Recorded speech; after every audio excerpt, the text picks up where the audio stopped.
Children abandon elderly mother tied up in the trash. Stay there, you useless old woman. But then this happened. Can you imagine abandoning your own mother tied up in a vacant lot full of trash?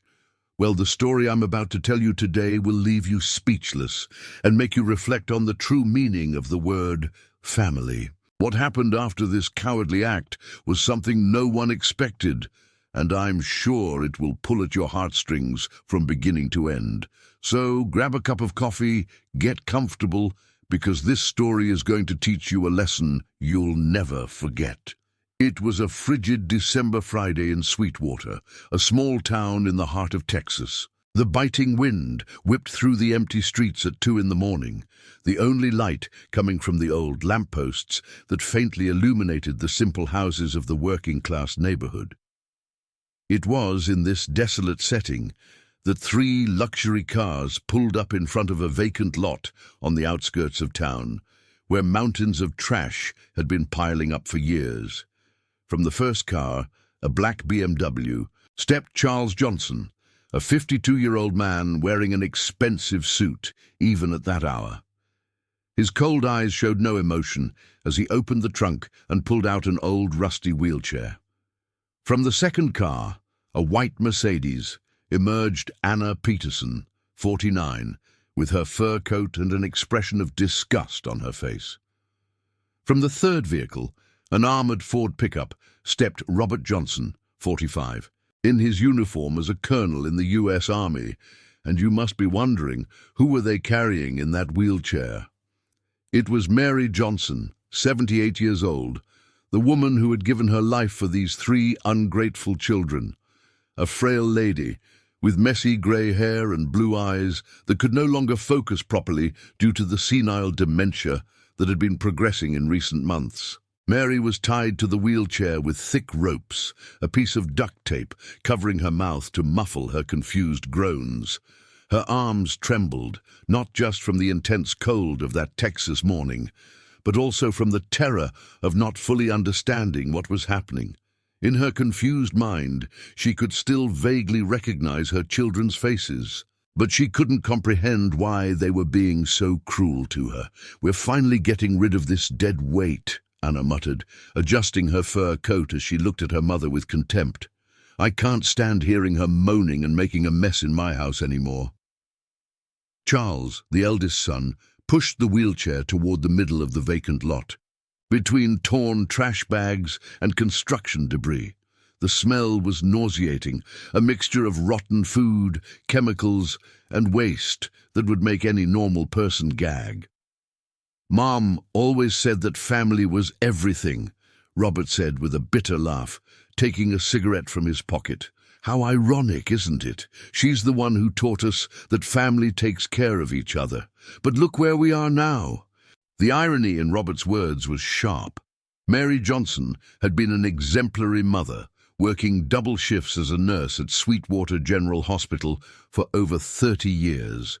After her husband died in an oil field accident when the boys were still young, she worked tirelessly to raise her 3 children alone. She sold cakes on weekends, cleaned offices at night, and even sewed clothes for the neighbors to pay for her children's education. Charles graduated with a business degree and started a real estate company that is now worth millions of dollars in Dallas. Anna managed to marry an influential lawyer after graduating from law school and now lives in a $2 million mansion on the outskirts of Houston. Robert pursued a military career and reached the rank of colonel, with a guaranteed lifetime pension. But tell me something in the comments. Do you believe that success justifies abandoning the one who gave us everything? Because what these 3 children were about to do went beyond any limit of human cruelty. Charles stopped the wheelchair right in the middle of the vacant lot and bent down to be at his mother's eye level. Mary could see him, but her confused mind didn't fully process the gravity of the situation. She just knew she was cold, scared, and wanted to go home. "Listen up, old woman," Charles said with a cruelty that would chill your blood. "You're useless. You're just an expense and a burden. We've taken care of you for months, but that's enough. Anna doesn't want you stinking up her house anymore. Robert is being transferred to another military base, and me, I have important business to attend to." Mary tried to say something, but the duct tape muffled her sounds. Her tears began to freeze on her face from the intense cold. She shook her head desperately, trying to make her children understand that she needed them, that she was scared, that she didn't want to die there. "Stay there, you useless old woman," Charles continued, standing up and wiping his hands on his suit as if he had touched something dirty. "If someone finds you, they'll think you ran away from some nursing home and got lost. No one will connect this to us." Anna approached and looked at her mother with disgust. "You always said you'd take care of us forever, right, Mom? That a mother's love was unconditional? Well, now you've discovered that children's love does have conditions, and you don't meet any of them anymore." Can you imagine the pain Mary was feeling at that moment? It wasn't just the biting cold of the Texas winter. It wasn't just the fear of death. It was the deep pain of discovering that the children for whom she had sacrificed everything, for whom she had given up her own happiness, saw her only as a burden. Robert took one last drag from his cigarette and threw it on the ground, stamping it out. "At least she'll die knowing she fulfilled her role," he said with sarcasm. "Raised us, educated us, paid for our studies. Now she can rest in peace, literally." The three of them laughed sinisterly and started walking back to their cars. Mary desperately tried to free herself from the ropes, rocking her body from side to side in the wheelchair, but her strength was gone. At 78, with arthritis in her hands and atrophied muscles from age, she couldn't do much more than cry and moan. But what they didn't know was that they weren't alone in that vacant lot. Hiding behind a pile of rubble was a man watching the whole scene.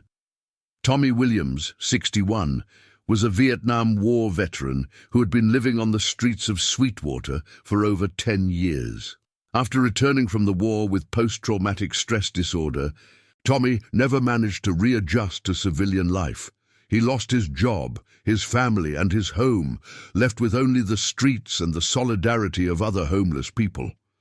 Tommy had chosen that vacant lot as his shelter for the night, building a small makeshift tent with tarps and cardboard among the trash. When he heard the sound of the cars arriving, he hid, thinking it might be the police wanting to kick him out. But what he witnessed was something far worse than any police raid. His eyes, accustomed to the darkness of the streets, could clearly see the cruelty happening right in front of him.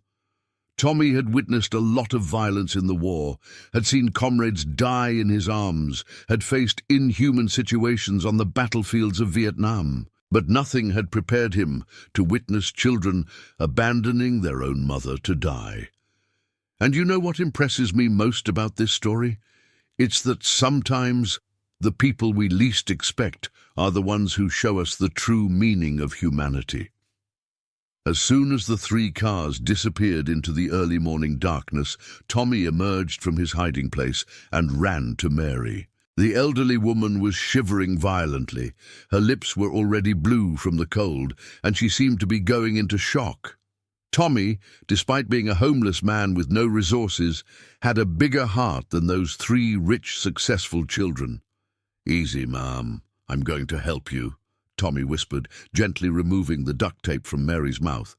She immediately started to cry and try to speak, but the words came out jumbled due to her dementia. Home, home, cold, children. Mary babbled, still not fully understanding what had happened, but knowing something terrible had occurred.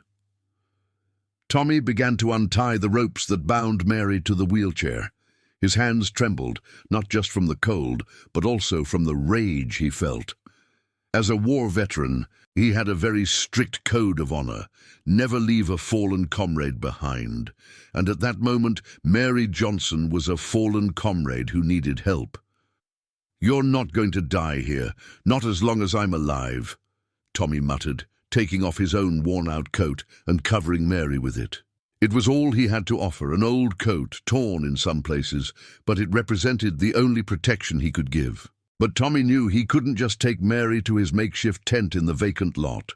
She needed urgent medical care, a warm place, and food.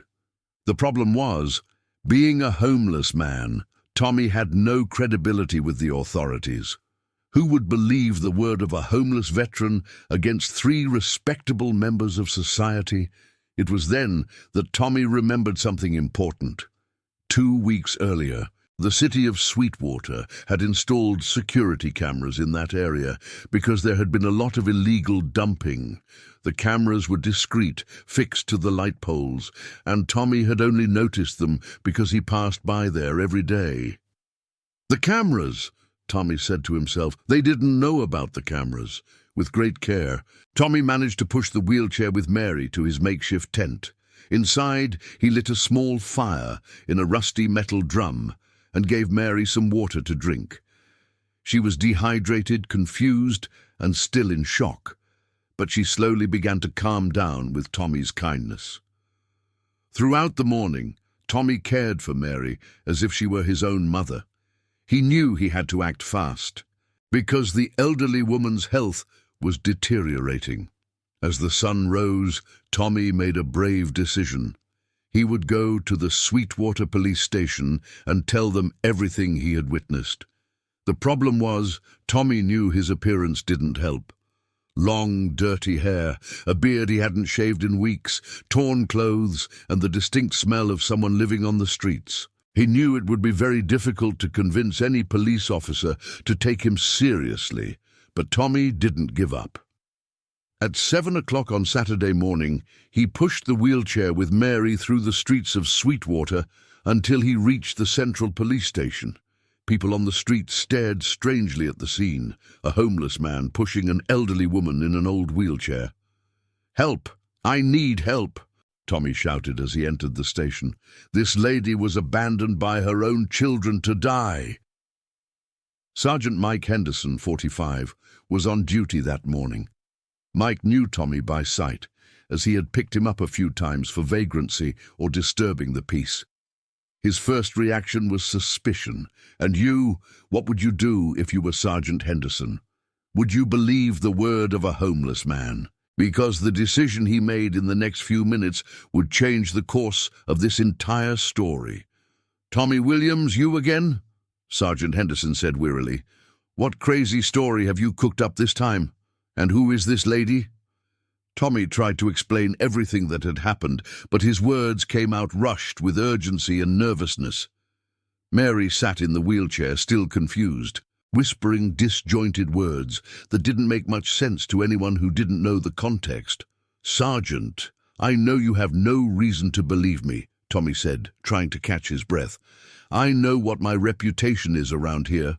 But this lady needs urgent medical help, and I swear on the memory of my comrades who died in Vietnam that I'm telling the truth." Sergeant Henderson looked at Mary more closely.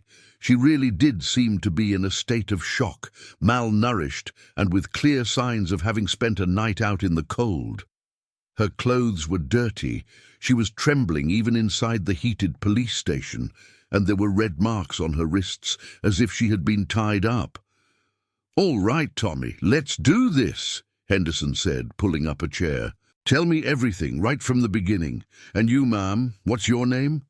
Mary looked at the sergeant with lost eyes. Mary Johnson. Home. Where are my children?" she murmured, confused. Henderson frowned. The surname Johnson was well known in Sweetwater. Charles Johnson owned one of the largest real estate companies in the region. Anna Peterson, née Johnson, was married to a famous lawyer, and Colonel Robert Johnson was considered a local hero for his military career. "Hold on a minute," Henderson said, turning to a computer. "Mary Johnson. Let me check if there's a missing person report." He typed the name into the system and, to his surprise, found a recent entry. On Friday afternoon, just hours before the abandonment, Charles Johnson had filed a missing person report, claiming that his mother, Mary Johnson, who suffered from senile dementia, had run away from home during the night. "Interesting," Henderson muttered, reading the report. It says here she ran away from home on Thursday night, but you're telling me you found her being abandoned early Saturday morning." Tommy nodded vigorously. "Exactly. They lied on the report. They took her there and abandoned her themselves. I saw everything, Sergeant." Henderson was beginning to suspect that something was very wrong with this story. He had been a police officer for over 20 years and knew how to tell when someone was lying. The problem was that he was facing a dilemma. On one hand, he had the word of a homeless man known for causing trouble. On the other, he had one of the most respected families in Sweetwater. "Tommy, are you telling me the Johnson children abandoned their own mother to die? Do you have any idea what you're saying? Charles Johnson is one of the most successful businessmen in the region. Anna is married to lawyer Peterson. Robert is a colonel in the U.S. Army. I know exactly who they are." Tommy burst out, "and that's exactly why they thought they could get away with it. Because they're rich, because they're respected, because they think they're above the law." Henderson looked again at Mary, who was becoming increasingly agitated. She had started to remember fragments of what happened and was muttering phrases like, "Don't leave me. I'm scared, and my children tied me up." It was then that Henderson made a crucial decision. "Tommy, you said this happened in the vacant lot on Elm Street, right? The one where people dump trash illegally?" "That's right, Sergeant." Henderson remembered something important. The previous week, the mayor had announced the installation of security cameras in that area to combat illegal dumping. If Tommy was telling the truth, the entire scene would be on tape. And this is where the story takes a turn that no one expected, folks. Let me ask you, have you ever realized how technology can be an ally of justice in the most unexpected moments? "Johnson, I need you to get over here ASAP," Avish Henderson said over the phone to his partner, Detective John Martinez, "and bring an IT tech. We're going to need to access the security cameras on Elm Street." In less than an hour, Martinez arrived at the station accompanied by Kevin Torres, the Sweetwater Police Department's tech specialist. Mary had been taken to the municipal hospital to receive medical care, and Tommy waited anxiously in the station's waiting room. "Sergeant, I've accessed the camera system," Kevin said, connecting his laptop to the station's computer. "The Elm Street cameras were installed 2 weeks ago and record in high definition, with audio." Henderson's heart was racing. If Tommy was telling the truth, they would have one of the most shocking pieces of evidence in the city's history. If he was lying, they could dismiss the charges, and Tommy would face serious legal consequences for filing a false report. "Kevin, I need you to pull up the recordings from early Saturday morning between 1 and 3 a.m., Henderson said.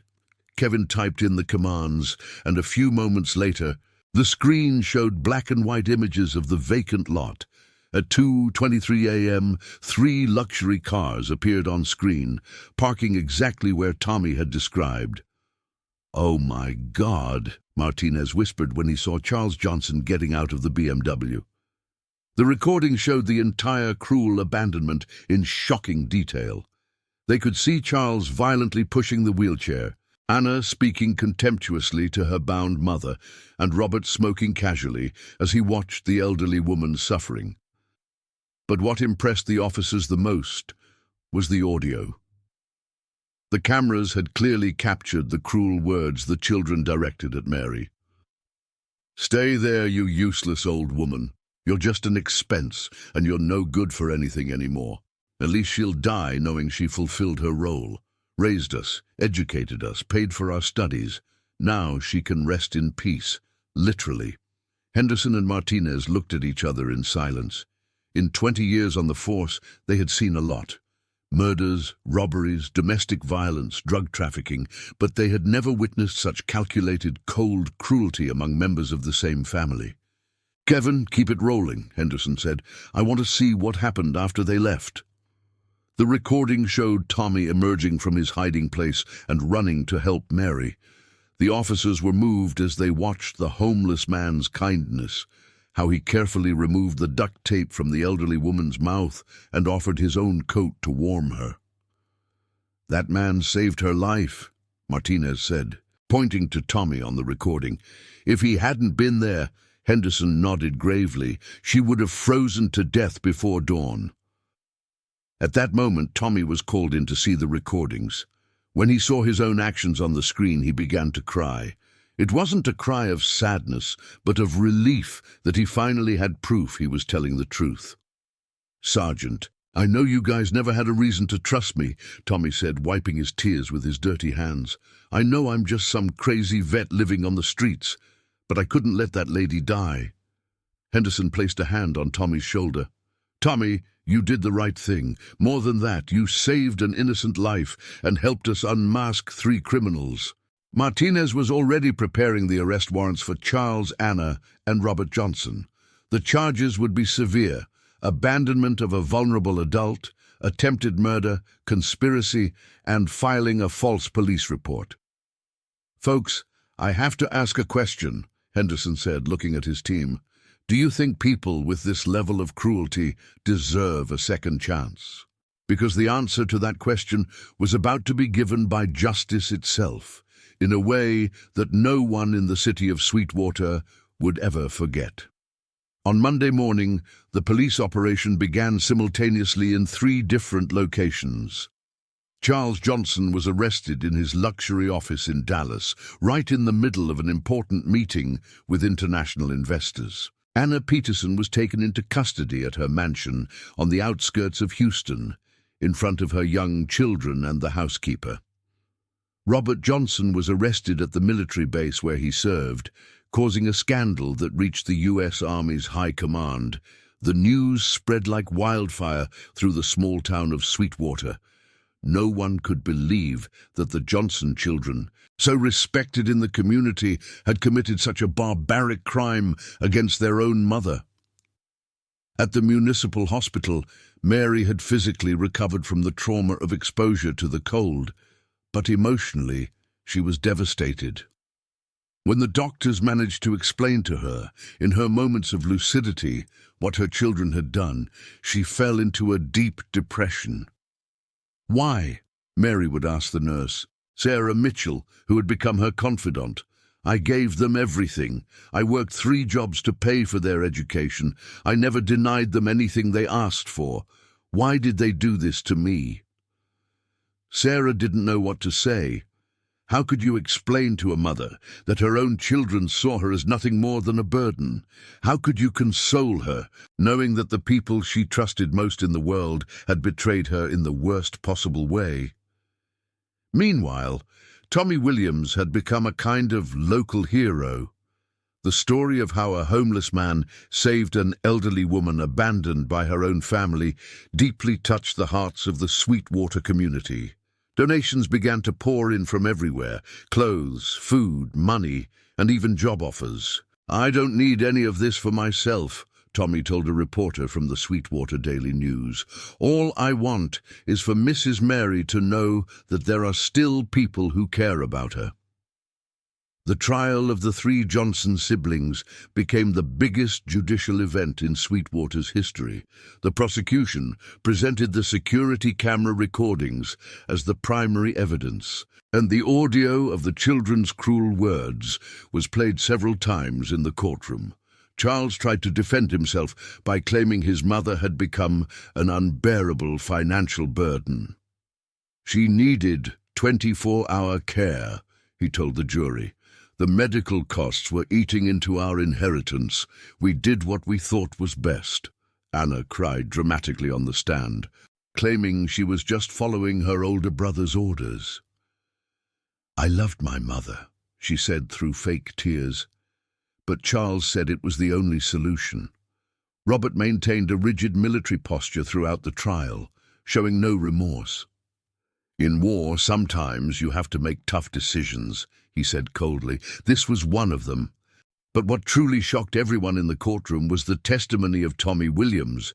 Wearing a suit lent to him by the community, with his hair cut and beard shaved, Tommy took the witness stand and told his story with a dignity that impressed even the judge. "Ladies and gentlemen of the jury," Tommy said in a firm voice, "I am a war veteran who has been living on the streets for over 10 years. I saw horrors in Vietnam that you can't even imagine, but never in my entire life have I witnessed anything as cruel as what these three did to their own mother." Tommy paused, looking directly at the three siblings. "In the army, we learn that you never leave a fallen comrade behind. Never. Mrs. Mary wasn't just their mother. She was a fallen comrade who needed help, and they abandoned her to die." The silence in the courtroom was deafening. Even the defense attorney seemed ashamed to be representing those three criminals. And do you know what the most moving part of this whole trial was? It was when Mary Johnson was able to come to court to give her testimony. What she said will forever remain in the memory of everyone who was present that day. Mary Johnson entered the courtroom leaning on a cane, accompanied by Nurse Sarah and by Tommy Williams, who had become her protector and faithful friend. Even with dementia affecting part of her memory, she had moments of complete lucidity, and this was one of them. "Your Honor," Mary said in a trembling but firm voice, "I am not here to ask for revenge against my children. I am here so that justice can be served and so that no other mother has to go through what I went through." She looked directly at Charles, Anna, and Robert. "You are my children, and despite everything I still love you, but what you did was unforgivable. Not because you abandoned me to die, but because you lost the humanity I tried to teach you your whole lives." Mary pointed to Tommy, who was sitting in the front row. "This man, whom you probably wouldn't even look at on the street, showed more love and compassion in one night than you have shown in years. He saved me not just from death, but from the despair of believing that all goodness had disappeared from the world." The jury deliberated for only 2 hours. The verdict was unanimous, guilty on all counts. Charles Johnson was sentenced to 15 years in prison and lost all his assets, which were seized to pay restitution to his mother. Anna Peterson was sentenced to 12 years in prison and lost custody of her children. Robert Johnson was sentenced to 10 years in prison and was dishonorably discharged from the U.S. Army. But the true justice in this story wasn't in the conviction of the cruel children. It was in what happened after the trial. The community of Sweetwater rallied to take care of Mary Johnson. A fundraising campaign managed to buy her a comfortable house, with all the necessary equipment for her medical care. Volunteers took turns keeping her company, cooking her favorite meals, and ensuring she would never feel abandoned again. Tommy Williams received job offers from several companies in town, but he chose to work as Mary's caregiver. "She gave me a purpose in life," Tommy told the mayor of Sweetwater. "Taking care of her isn't a job, it's my mission." The city offered a house to Tommy, which he accepted only on the condition that it was next to Mary's house, so he could look after her 24/7. Tommy also started attending veterans' meetings and got treatment for his post-traumatic stress disorder. 6 months after the trial, Mary and Tommy became well-known figures in Sweetwater. Every day, Tommy would take Mary for a walk in the town square, where she would feed the pigeons and chat with neighbors.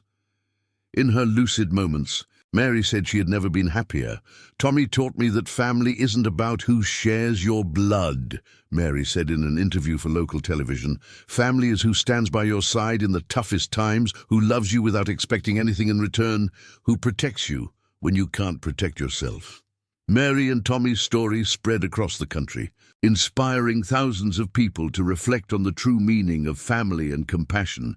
They received letters of support from all over the world and became a symbol that human kindness still exists, even in the most unlikely of hearts.